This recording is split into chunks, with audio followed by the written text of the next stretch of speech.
ጤና ይስጥልኝ። እንኳን ወደ አቡነ ቻናል በሰላም መጣችሁ። ዛሬ ይዤላችሁ የመጣሁት ቆንጆ የሆነ ብሪያኒ አሰራር ወይም ሩዝ በዶሮ ስጋ አሰራር ይዤላችሁ የመጣሁት ለምሳ ለእራት የሚሆን ቆንጆ አሰራር ነው። ትወዱታላችሁ። የቻናሌ አዲስ የሆናችሁ ሰብስክራይብ አድርጋችሁ የደወል ምልክቷ መጫን እንዳትረሱ፣ ሁሌም የምለቀው ቪዲዮ እንዲደርሳችሁ። ወደ አሰራሩ ሄደናል። ዶሮ በዚህ መልኩ እንቆራርጠዋለን። በሎሚ በጨው በደንብ አድርገን ካጠብነው በኋላ አሁን ደግሞ በቅመም እናሸዋለን። ቅመሙ የሚያስፈልገን ትንሽ ፋብሪካ የማቃጥለው በርበሬ፣ ቆንጆ በርበሬና የወጥ ምን ጨምረው ትንሽ ቅመም ጨምሬ አብሬ በደንብ አድርጌ አሸሁት። ለምን በዘይት ስለምንጠብሰው ትንሽ ውሃ እንዳይሆን ማለት ነው።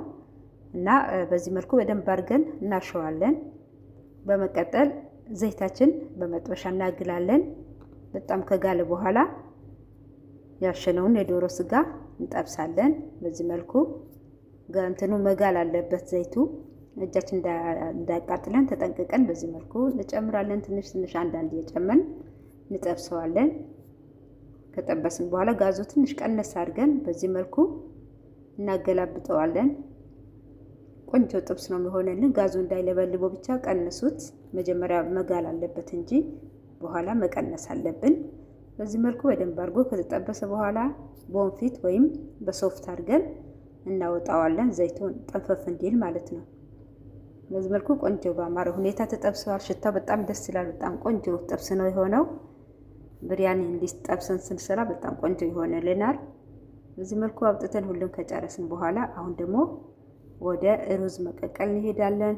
ለሩዛችን ድስት እንጥዳለን። አውጥተን ከጨረስን በኋላ ወደ ሩዛችን እንሄዳለን።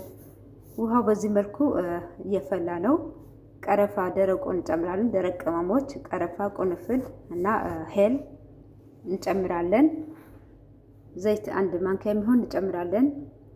ዘይት እንዳይያዝብን ነው ሩዙ እና አንድ ማንኪያ ነው የጨመርኩት። በሾርባ ማንኪያ ጨው ጨመርኩኝ። እናንተም እንደ ሩዛችሁ እንደ ውሃችሁ ልክ አይታችሁ ጨምሩ። እዚህ ጋር የተዘፈዘፈ ሩዝ አለኝ። ግማሽ ሰዓት ዘብዝፌዋለሁኝ።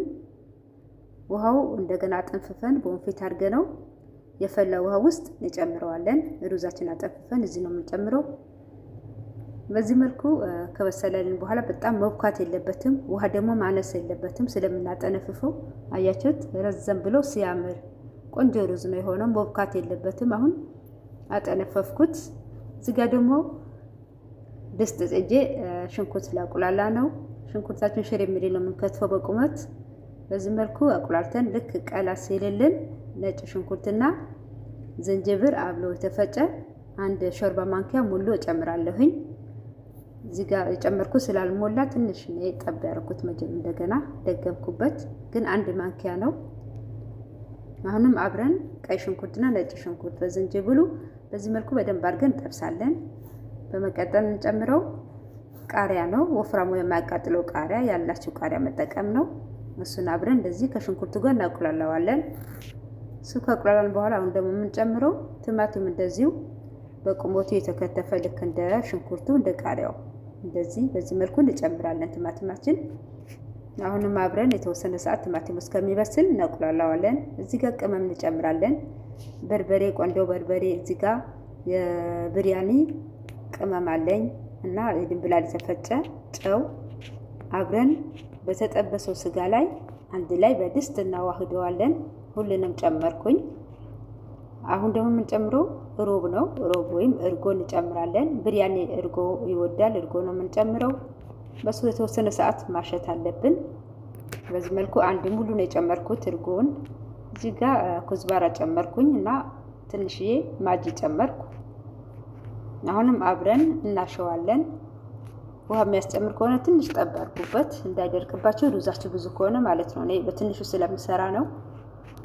በዚህ መልኩ አሽተን በደንብ አድርገን ካዋህድ ነው በኋላ ትንሽ ከድነን እናቆየዋለን። ጋዙ ቀነስ ማድረግ አለብን እንዳያርብን። አሁን ከድነዋለን ትንሽ በእንፋሎት እንዲዋህድ ከድነነው ትንሽ አቆይተን በዚህ መልኩ በቅቶታል።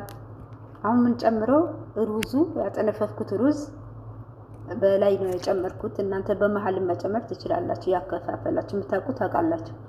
ሩዝ ከታች በመሃል ስጋው፣ ከላይ ደግሞ ሩዝ መጨረሻ ላይ ማድረግም ይቻላል። አሁን ደግሞ እዚህ ጋር ብሪያኒ ከለር አለኝ። ከለሩ ትንሽ በእሮብ እቃው በጥበጥ አድርጌው እንደዚህ ጨመርኩት። ቀይ እንዲሆን ቀይ ከለር ነው፣ በጣም ቆንጆ ነው። እዚህ ጋር ደግሞ ቢጫ ከለር ነው። ብሪያኒ ታውቃላችሁ፣ እነዚህ በጣም ያሳምራሉ። እና አረቦች ነጠረ ቅቤ አለ። በነጠረ ቅቤውን ትንሽ ጨመርኩ፣ ፈሰስ አረኩበት። እዚህ ጋር ደግሞ ኩዝባራው የተከተፈ ትንሽ ነበረኝ፣ እሱ ላዩ ላይ በተንኩበት። ሎሚ ትንሽ ግማሽ ሎሚ ጨመቅ አረኩበት ላዩ ላይ። እንደዛው ቃሪያ፣ አረንጓዴ ቃሪያ ጨምሪ። ቀስግል ሽፍን አረኩት። ጋዙ እስከ መጨረሻ ቀነስኩት። አሁን በቅቶታል።